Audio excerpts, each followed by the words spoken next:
Hello, Cinnamon. So today I'm unboxing and reviewing this little kit. I fell in love with her the moment I saw her, and yeah, she's my first genuine kit and my first kind of Mika Musume, Mika girl. Anyway, I originally thought she was a Figma, but no, it's just the display style of the product pictures that made her look like a Figma. Anyway, this is Yuri Godbuster. God's order, and well, made by Max Factory, Plamax GO-01. So they have a whole introductory story on the Good Smile website, explaining the world she comes from and so on and so forth. But I think there's something lost in translation because it doesn't make that much sense, or they didn't put in all the info. Maybe to leave some leeway for future releases. Because as I'm recording, there is another God's Order kit ready for pre-order. That would be Megumi Asmodeus. Anyway, so let's take a look at Yuri. So her design was made by Akiman, and all the illustrations of Akiman, which are gorgeous, by the way. Okay. Top of the box, we got a nice illustration of her face and of her whole body. Bottom, we have an illustration of her face, some info at the front, and Cinnamon. Sorry about that. So, Soul Injection File 01, Godwing Celestial Knight, Yuri Godbuster. But that! Sorry for the background noise. Okay. Left side is one of the product illustrations with all the info again. Right side, more of the product illustration and info. Top side, oops. The one illustration again with the info. Back, we have some promotional pictures for her. There's a Leased by Good Smile, the few she comes with, her decals, and her parts. So let's open it up.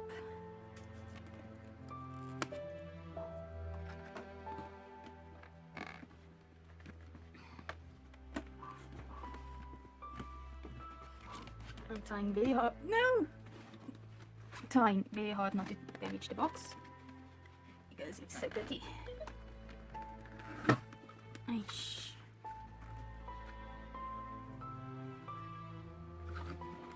Anyway, let's turn her back right side up and pull out. So I damaged her box a tiny bit over here. Thankfully it's not visible. And she also had a pair here. Something happened during shipping. So here we have a box of goodies. So this is runners in and in, and a nice silver. And it looks pretty nice. I was scared the silver was going to be very dull, but thankfully not. More silver parts. So 2 O parts. These for the legs. Some skin tone parts. Blank faces. Okay, one with an open mouth. The mouth part. And I assume that's the face adapter part or something. And we have some nice pre-painted faces. A shouting face. A peaceful face with closed eyes. And a neutral face. It's interesting to note that she has a very fine pink line in her eyes. So her eyes are a mix of blue, purple and pink. Maybe that's no. Maybe it's blue and pink. The pink just makes some of the blue purple. Some nice pre-painted faces. Some hands. Display open hands, fist hands, holding hands. This is disappointing. This is very, very few hands. into, oh, this was no runner number, and this was A2. So E is another skin tone, parts of her arms and thighs, and we have G with all her shoes. Kitty Chaos! Ah. More silver parts. So Q and P, more silver parts, R, and some light blonde. It's a very odd color with a slight greenish tone. And anyway, it's A1.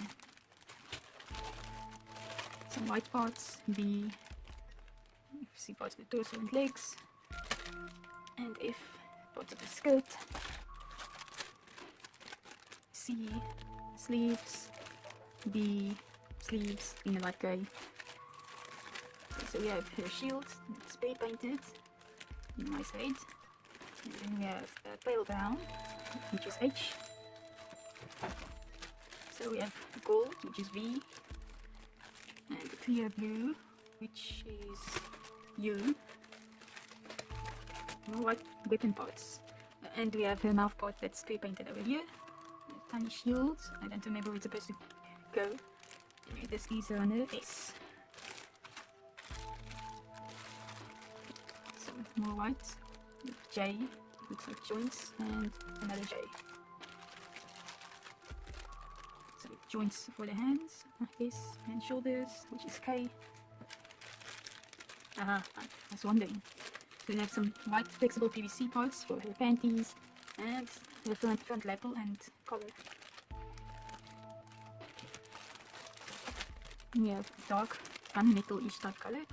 It's not quite black, and there is a vague shine to it. Maybe that's runner T and runner L. Lastly, we have these for our stand. Over here we have decals, eyes for the extra faces, some lines over the skirt, and all sorts of decorations. And instruction booklet. It's a pretty thick booklet, sealed very nicely in paper. Ooh, looks like we're going to have an illustration over there. So, I'll open this very carefully.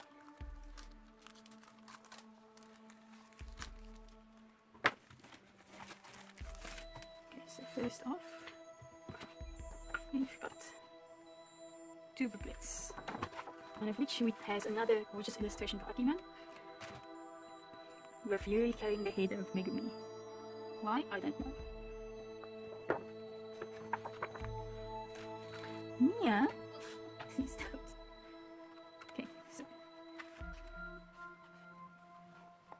I'm simply wondering if this is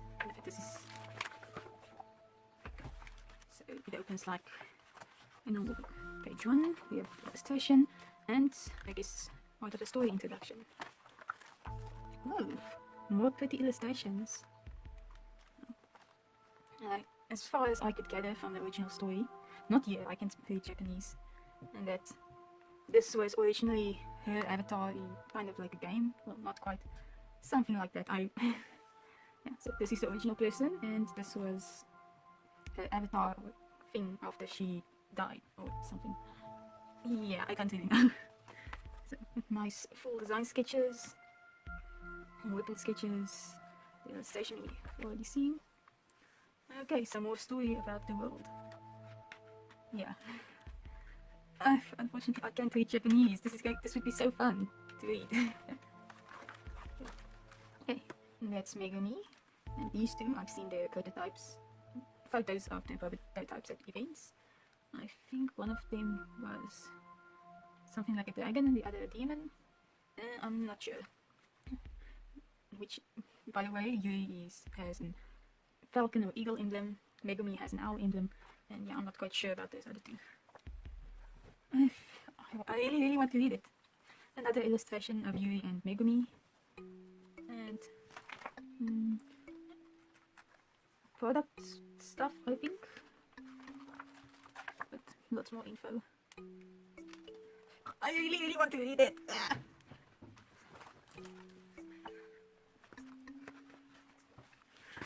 I want to read it.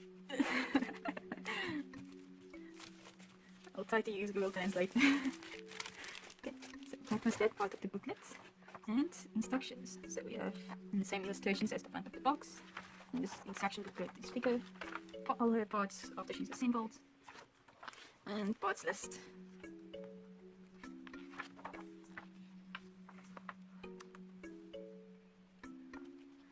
I think this is where the decals are supposed to go. This is how decals are supposed to go. Oh, some of the joint. I got to cut off what's in the purse. What not to cut off. Okay, and instruction manual.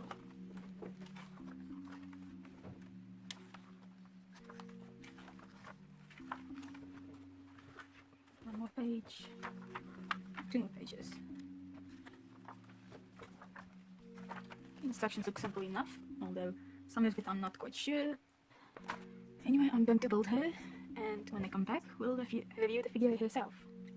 Also, I'll be recording the process of building her, so you can watch that sometime. And I'm back after building. So first, let's check out the extras. So we have 3 extra faces and an extra mouth for the shouting face, which you can add decals to or paint as you like or whatever. Relating to that, we have the decals. I only added all the red decals. The ones on her shoulders, her legs, and her back. I wanted to add all the stripes around her clothes originally, but the original design had it as a light grey, but this grey is very dark, darker than the armor, so I didn't want to use that. And we have a decal for the base, and extra decals for the front thingy. Okay, so then we have an extra waist joint and 2 pieces for the extra wrist joint. We have 2 extra pole arms for our stand, which are longer, so for real poses, I guess. Cinnamon! Then we have these 2 pieces, which can be used instead of these 2 silver pieces on her thighs. And here we have some extra joints for the shoulder joints and one inner torso joint. Okay, so like we said, she has a stand, clear hexagonal base. We have 1, 2, 3, 4, 5 parts to the stand, and it plugs into her back or into her waist. Okay, that's the stand. So first, let's check her out. So here she is. Just note that the places where the joints aren't completely flush, it's because I didn't sand down all of the flash tabs. She looks really pretty, in my opinion.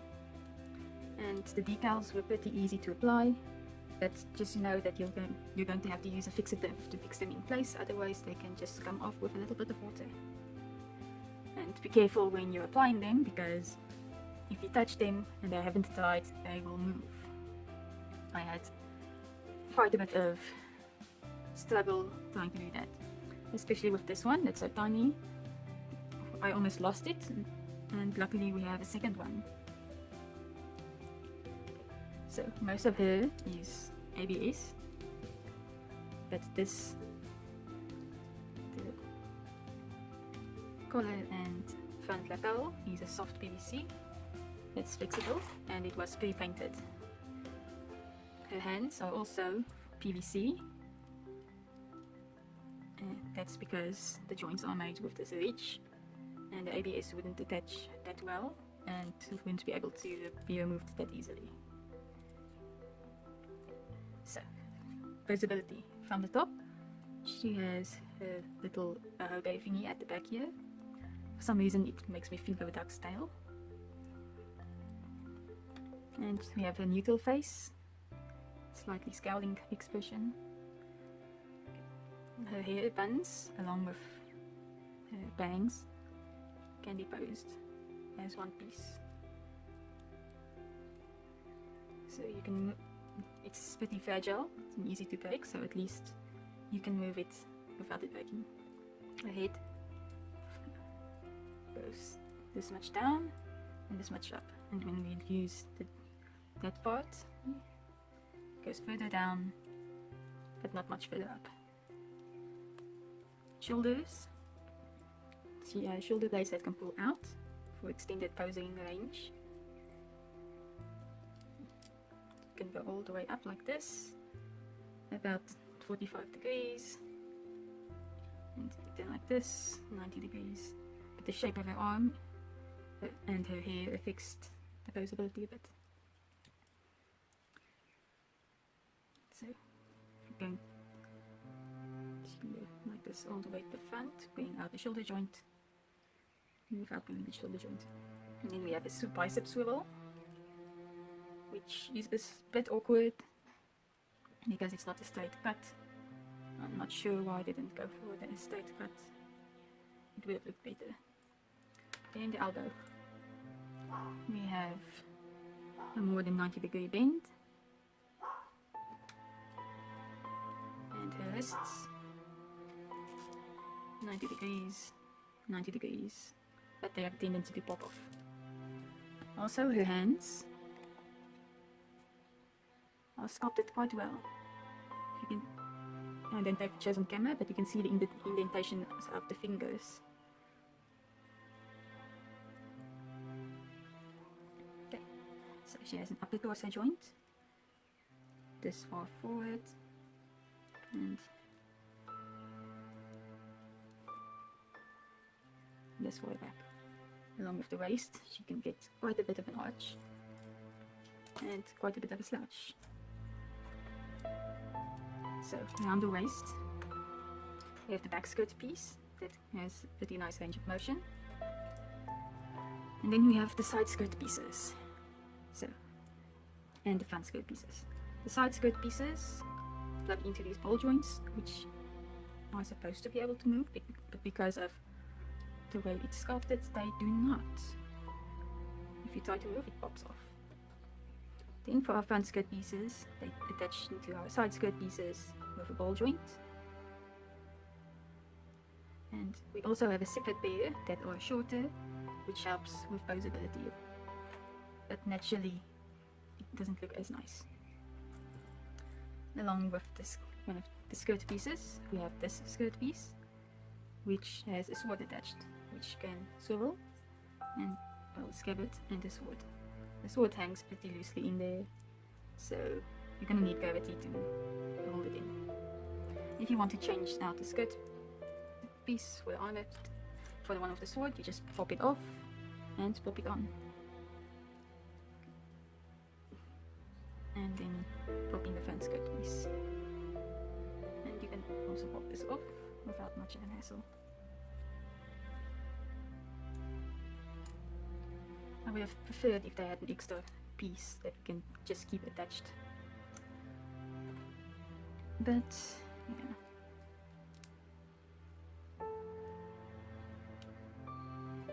Fine, am I struggling with this? Okay. Okay. So, let's put those on. So you slide them beneath the front and back pieces. And just pop it on.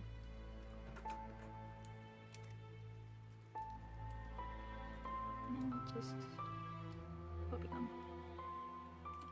So the range of motion isn't that much on the side skirt pieces, because if you move it too much it pops off.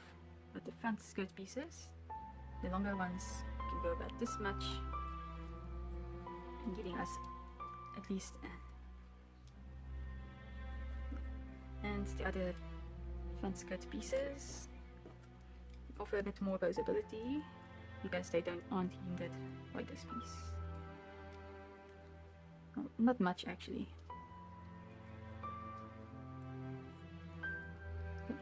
Hips can go out to the sides that much, the front that much, so both a sideways and frontways split.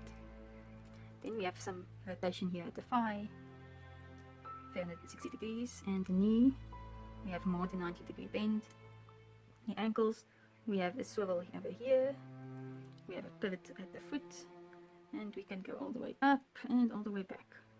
And then we have a toe joint, except that it has a tendency to get stuck if you're not careful. And that was the basic posability, and there the piece pops off.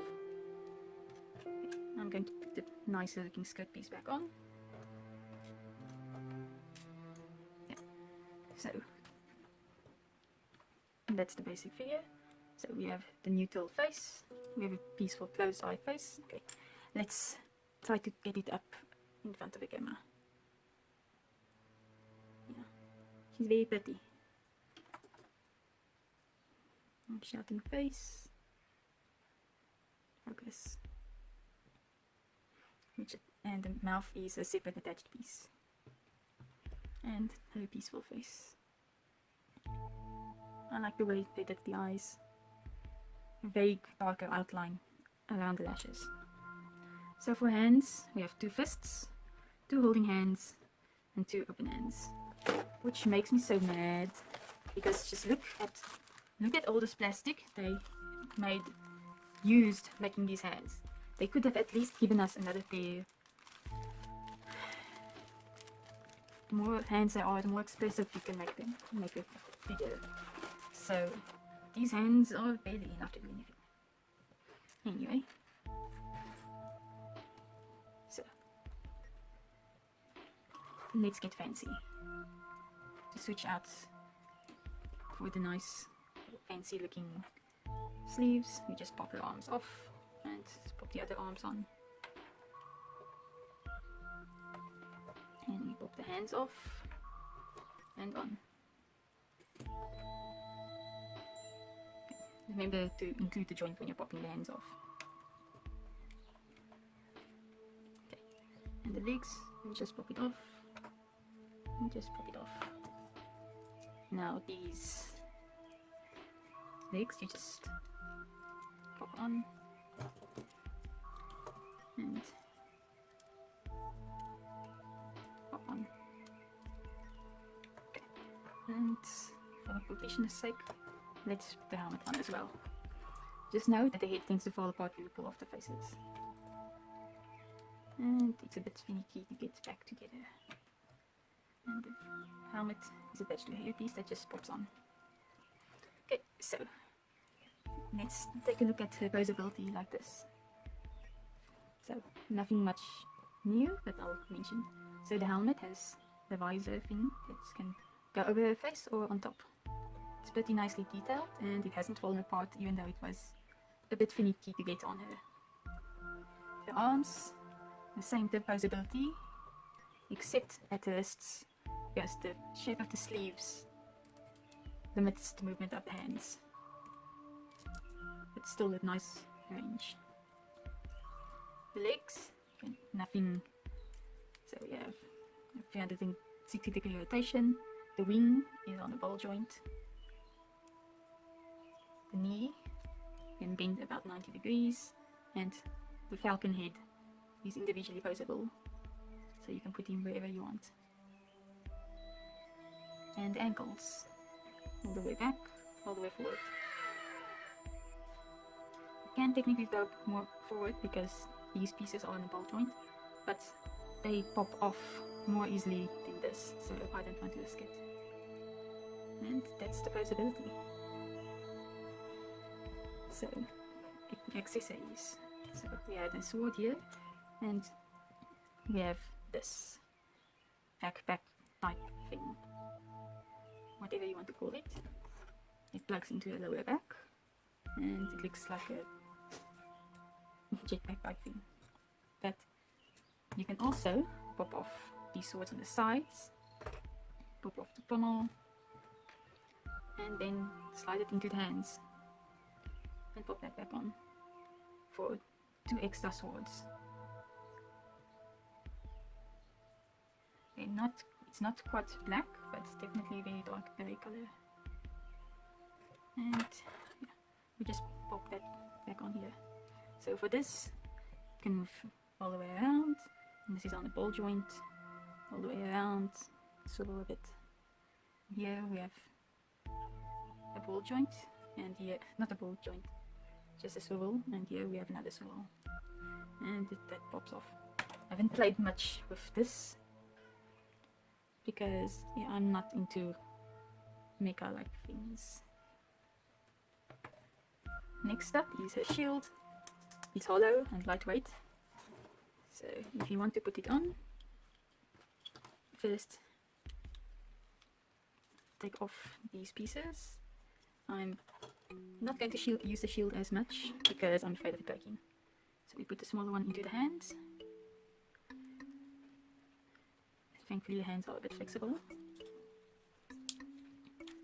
Pop it on, and then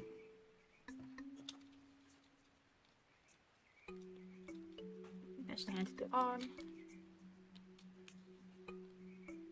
position it, and then attach the other piece, which is a bit finicky and annoying to get tight, and I'm afraid that these are going to break.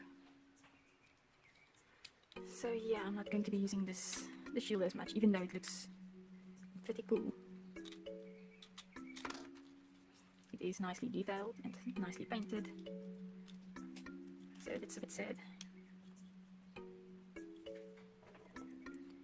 Let's just play the hand and we'll continue. So this looks like it's a soft spot for the arm to rest on, so that's pretty nice detail too.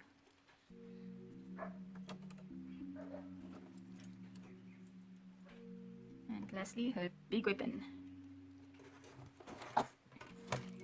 So first we have the gun mode. If you want to put the hand on, you just pull this off, slide the hand on, and just pop it back on. Okay. And that's the gun mode. Next we have the big ass sword mode. So extend this, and while that's over there, we slide this into the groove on that side to hold it in place. Then we add our sword piece, our stabby piece, which doesn't want to go in right now. There. Then we pull this one to the front, pull this one up, and we rotate it around and push it back down. And another thing that pops off. And this one is more complicated because the pieces are coming apart a bit. And then we have our big sword mode. It is too heavy for her to lift up properly. It's at a horizontal angle anyway. You can lift it upwards and a bit to the sides. And with an autofocus, jeez.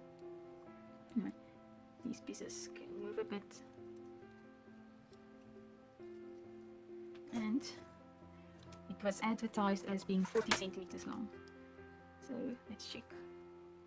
30 centimeters here, and well, so 37 centimeters. Almost 40, but not 40.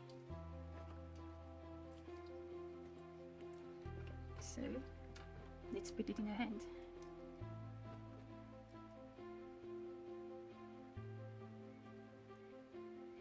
Speaking of heights, she is pretty tall. She is 17 centimeters, quite a bit taller than the average Figma, and not the same scale. So that's unfortunate for me, who is a Figma collector, or someone, at least I prefer 1/12 scale figures. Yep. And this pops off and on pretty easily, thankfully.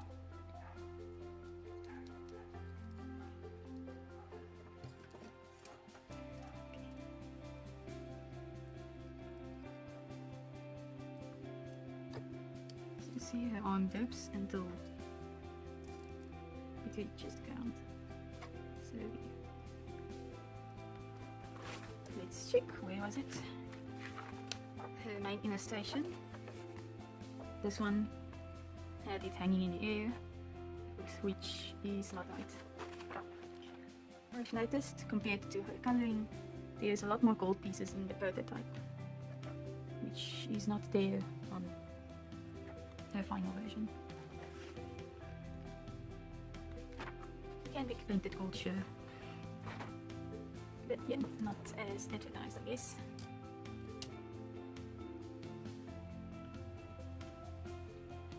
And if she rolled it up, she rolled it pretty well, as long as you get the angle right.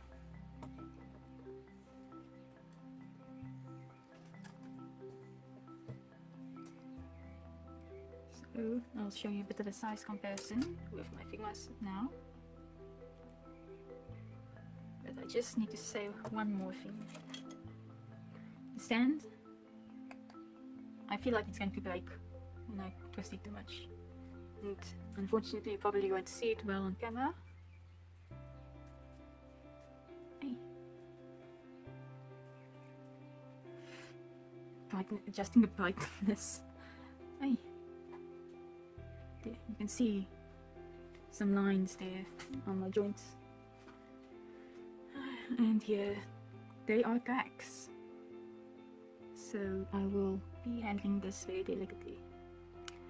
I honestly would have preferred that I just gave us a Figma stand, gave us some screws and bolts, and so we wouldn't have to worry about breaking the plastic. Okay.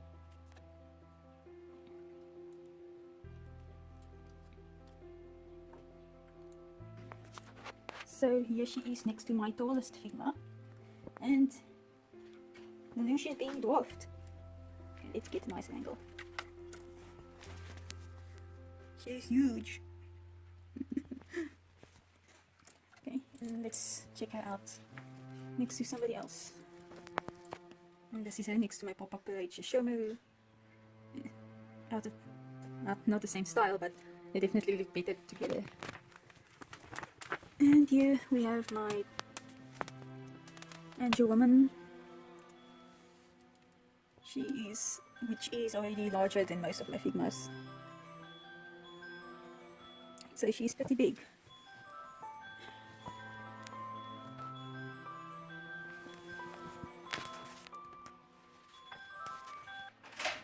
And that pretty much concludes my review. Check out some pictures and clips at the end. Thanks for watching. Bye!